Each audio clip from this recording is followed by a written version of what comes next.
Essa semana eu tive uma lição sobre como não se preocupar com o que acontece depois de quase cagar no chão da minha casa. Vou contar a história pra vocês. Eu tava no meu computador, fazendo meu trabalho e minhas coisas, quando me deu uma vontade de ir no banheiro. Quando eu olhei pro lado, eu vi que minha garrafa de água estava vazia. E é uma garrafa de água de 2 litros, que é essa daqui, ó, que ela me ajuda muito a bater minha meta de água diária. E eu fui encher ela. E o tempo que ela leva para encher na minha torneira é o tempo exato, com um pouquinho de folga, que eu levo para fazer xixi.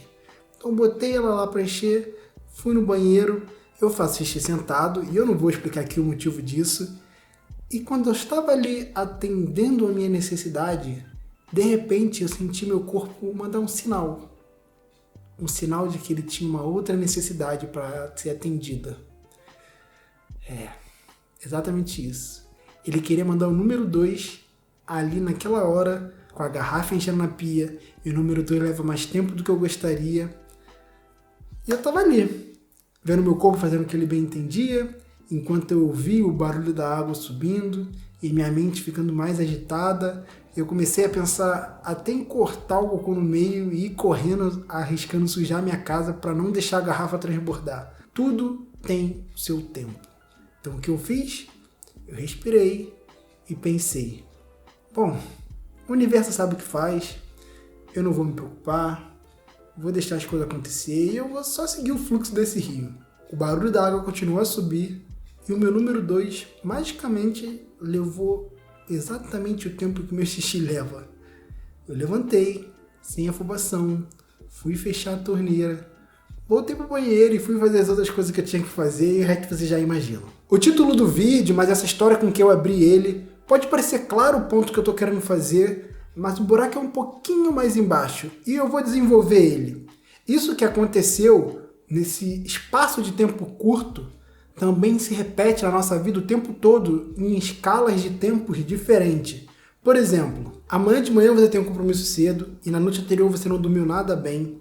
Você deita para dormir e quando acorda percebe que acordou depois do despertador. Aí você já levanta puto, preocupado porque queria chegar na hora. Aí você resolve não comer, mesmo sabendo que quando você não come você fica muito lesado, mas você vai perder a hora, não tem tempo.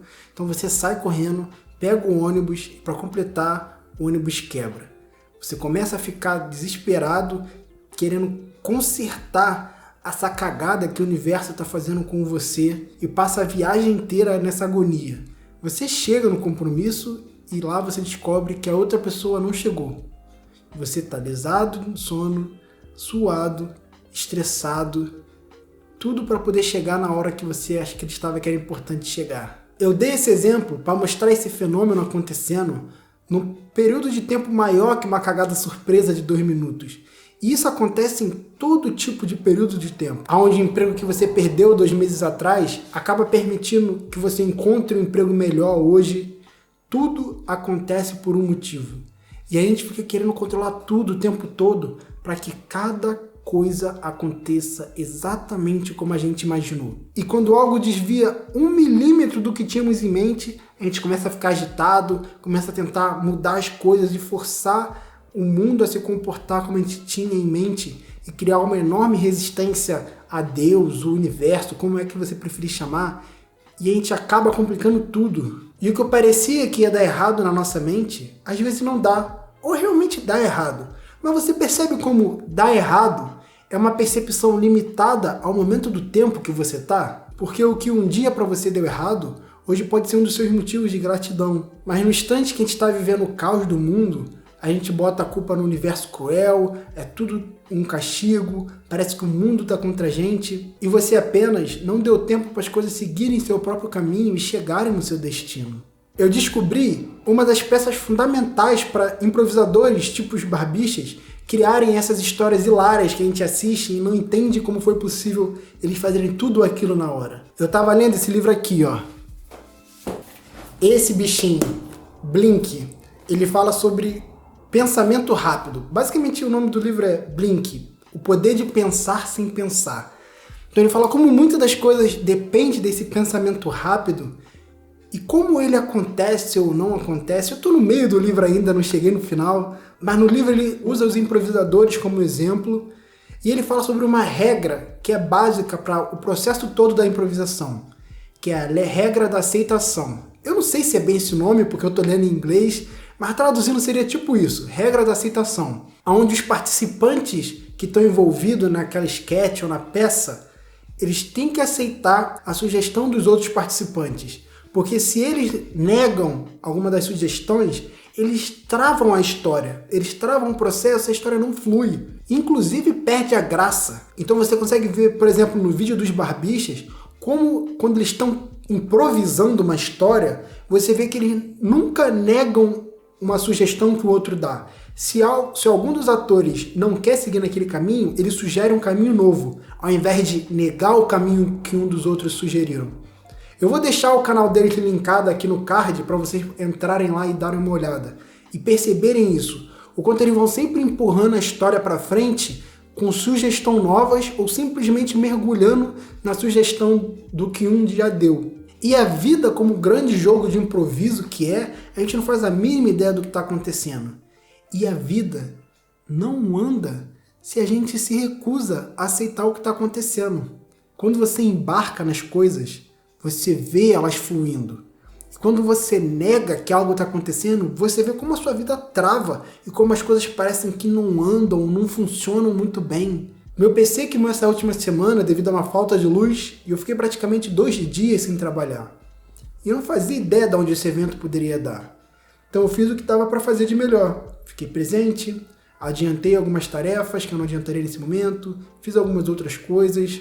Lógico que eu vi que outras coisas iam se atrasar. Mas se é assim que tem que ser, que seja.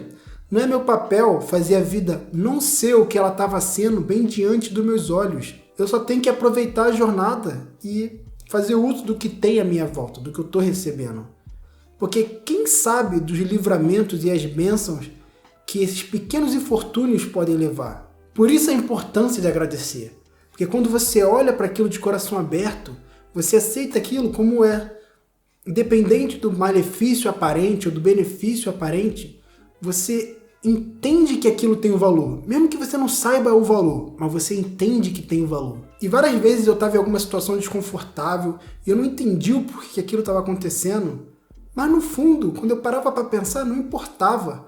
Eu confiava que aquilo ia me levar para onde eu deveria estar. E eu constantemente via que quando eu confiava e com paciência deixava as coisas acontecer, aquilo se recompensava. E eu tinha a oportunidade de ver os pontos se ligando e eu entender o porquê daquilo tudo. Mas eu tive que aceitar e confiar. Porque se tudo que tivesse vindo de mim naquele instante fosse reclamação e recusa, provavelmente eu nem seria capaz de ver o benefício que isso tudo me trouxe. E se eu me mantesse nesse estado de pseudo-controle, eu só garantiria ter momentos de frustração. Porque no final das contas as coisas vão para onde elas têm que ir. Não importa o quanto você força. E acaba sendo a sua escolha se você vai passar por isso através da aceitação e gratidão ou através do estresse ou da agonia. Nós não temos controle sobre quase nada. E recentemente eu tenho mergulhado na ideia sobre o quanto nem sobre mim que eu achava que eu tinha controle e eu também não tenho. Mas isso vai ser um tema para outro vídeo porque eu preciso primeiro digerir essa ideia. Mas o fato é que mesmo que a gente tivesse poder, do que adiantaria ter controle sobre as coisas se a gente não é capaz de prever as consequências dela? Se a gente não entende aonde isso pode levar? Seria equivalente a dar tiro no escuro. Como na história que eu abri o vídeo, eu tenho praticado com tudo que eu tenho a confiar em qualquer aspecto da minha vida. Porque essa consciência universal, ou o que quer que tenha por aí que é maior do que eu, e grande parte de nós entende que tem algo maior do que a gente, sabe o que está fazendo. E isso não comete erros. E se tudo é feito desse ser maior e ele age através de mim, de você e tudo nesse mundo, então nada dá errado. Tudo está seguindo essa vontade maior.